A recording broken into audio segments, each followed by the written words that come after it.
आज आपण शिकणार आहोत इयत्ता 7वी ची कविता लेक। आणि ही जी कविता लिहिली आहे त्या कवयित्रीचं नाव आहे अस्मिता जोगदंड। त्यांना चांदणे असे म्हणतात। या कवितेमध्ये काय दिलं आहे? कवयित्री अस्मिता जोगदंड यांनी लेक या आपल्या कवितेतून लेकीच्या निरागसपणाचे सुंदर वर्णन केले आहे। That means the poetess Asmita Jogdanda has beautifully narrated the innocence of a daughter through her poem Lake. लेकीची विविध रूपे सांगतानाच तिच्या अस्तित्वाने सगळे घर हसरे, प्रसन्न व बोलके होत असल्याचे कवयित्री सांगते। A daughter's presence makes a home happy, cheerful and full of life. Her existence has different shades. जिच्या हसण्या रुसण्याने घरात घरपण राहते अशा लेकीचे सुयोग्य वर्णन म्हणजे प्रस्तुत कविता होय। Daughter smile as well as anger, her presence make home sweet home. So this poem has very aptly narrated how a daughter brings happiness to a home and how the entire house with her slightest of the sorrows whatever they have they just forget it. कविता बघूया। पहिलं कडवं त्यातली पहिली ओळ। लेक तांबड कुंदन, लेक हिरव गोंदण। Okay, आता इथे तांबड कुंदन म्हणजे काय? तांबड कुंदन म्हणजे लाल रत्नाचा खडा। तांबड इथे लाल रंग असं सांगितलं आहे, लाल रत्नाचा खडा, or in English we can say red emerald. लेक हिरवं गोंदण, गोंदण म्हणजे काय? टॅटू। पूर्वीच्या काळामध्ये हातावर किंवा मानेवर असा टॅटू काढला जायचा, म्हणजे गोंदलं जायचं, आणि जे एकदा गोंदलेलं असतं ते तसंच राहतं। आणि हिरवं जे हिरवं असतं गोंदलेलं, तुम्ही या चित्रामध्ये सुद्धा बघू शकता, असं गोंदल्यानंतर ते असं दिसतं आणि हे कायमस्वरूपी आपल्यासोबत राहतं।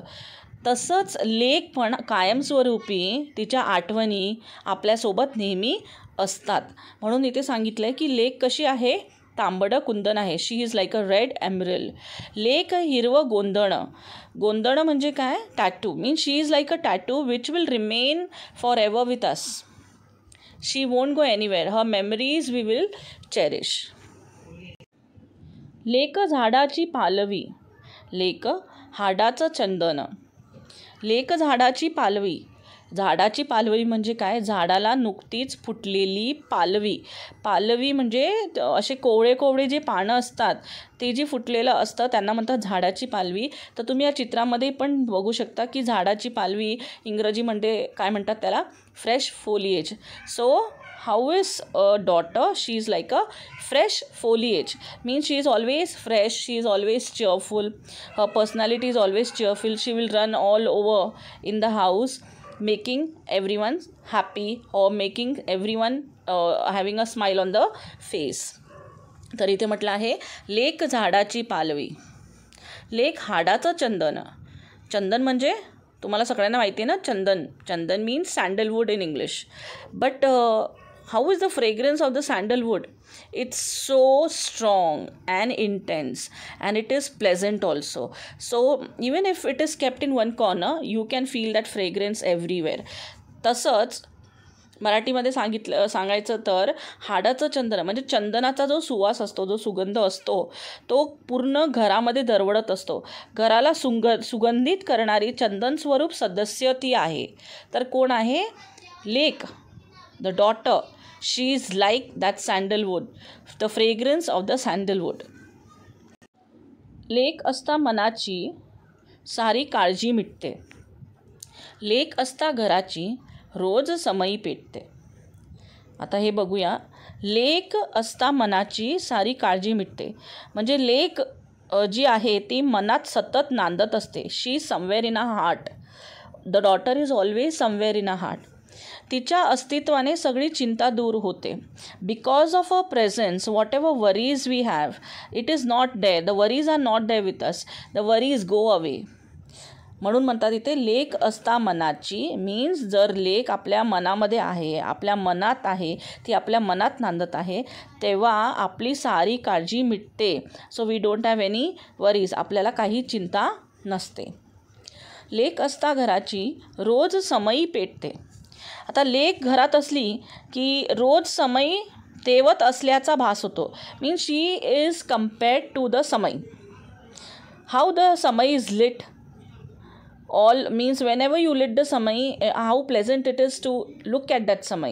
You can see the picture over here. ते चित्र तुम्ही समईचं चित्र मी इथे तुम्हाला दाखवत आहे, ही दिसत आहे.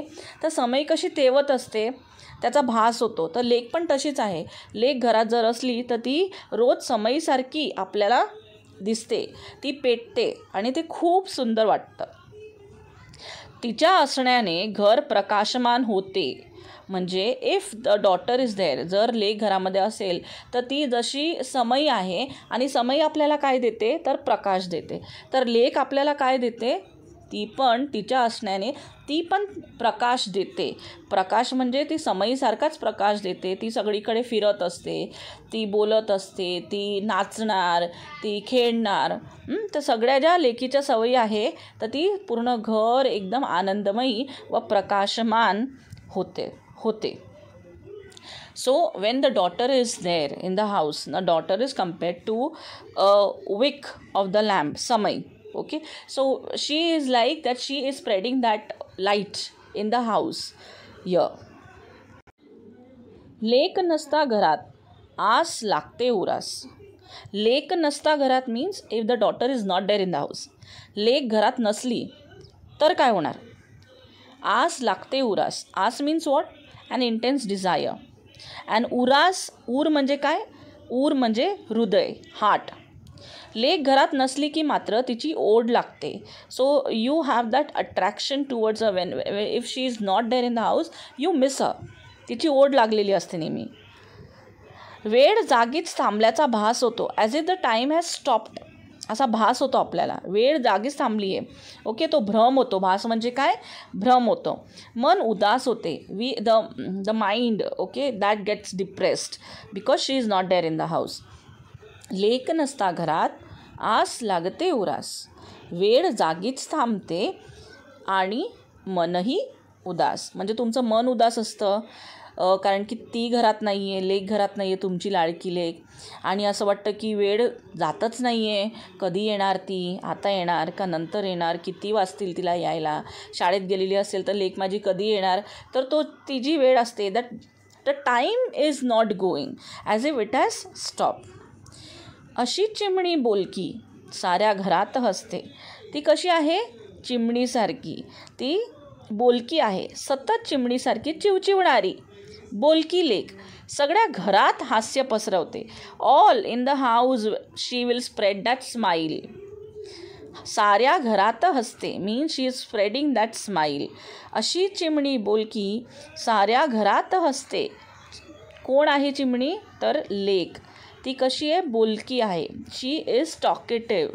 बोलकी लेक सगळ्या घरात हास्य पसरवते. थोडे रागावले तर मग रुसून बसते. Suppose if someone shouts at her, रागावले तिच्यावर थोडेसे, तर ती काय करते, ती रुसून बसते. She is like somewhere sitting in one corner of the house. आणि तिला कोणाशी बोलायचं नसतं. She doesn't want to talk to anyone. तर ती काय करते, ती रुसून बसते, रागावून बसते ती. सारे जगही रुसले तरी पर्वा करू नये. सारे जग नाराज झाले तरी त्याची पर्वा करावीशी वाटत नाही. म्हणजेच काय, रुसणे म्हणजे काय, रागावणे. नॉट रागावणे, नाराज होणे. नाराज मीन्स यू गेट डिसअपॉइंटेड.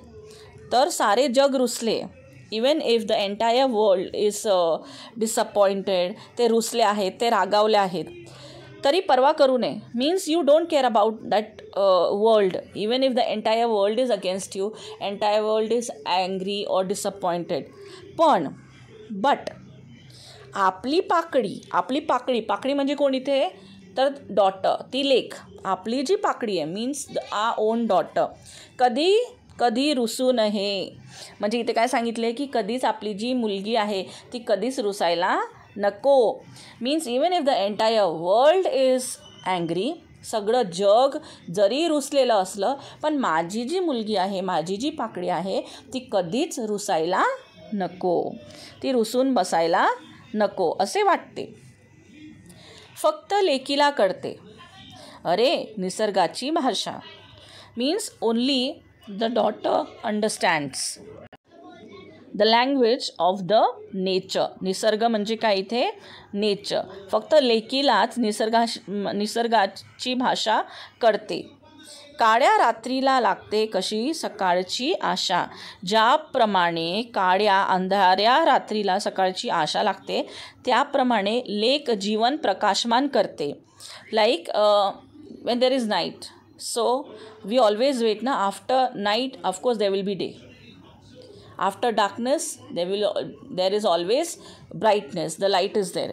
तर काळ्या रात्रीला लागते कशी सकाळची आशा. आशा means Umed, it's a hope, we hope for a new day, for a new beginning. So daughter is like that. So daughter is like a hope, she is a hope for a new beginning, she is the candle or the samai which will lit and light everyone's life. She will spread smile in the house. ती सगळ्या घरामध्ये हास्य पसरवते. ती समईसारखी आहे की प्रकाशमान करते, पूर्ण घराला प्रकाशमान करते. म्हणून आपली जी मुलगी आहे, ती जी पाकळी आहे ती कधीच रुसायला नको, जरी सगळे जग रुसले तरी, असे कवयित्रीला वाटते. इथे पर्वा न करणे म्हणजे काय? पर्वा न करणे म्हणजे नॉट टू वरी, काळजी न करणे. बरं, आता शब्दार्थ काही तुम्हाला ऑलरेडी माहिती आहे पण तरी मी सांगते. लेक म्हणजे काय? लेक मीन्स मुलगी, डॉटर. गोंधणं, मी गोंधणं सांगितलं, गोंधलेलं चित्र, इट्स लाईक अ टॅटू. बरं, मला असं वाटतं की तुम्हाला ही कविता समजली असणार.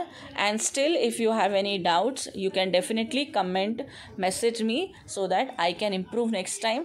And what you want more, the lessons of standard 7th Marathi, whichever subjects, please comment and let me know.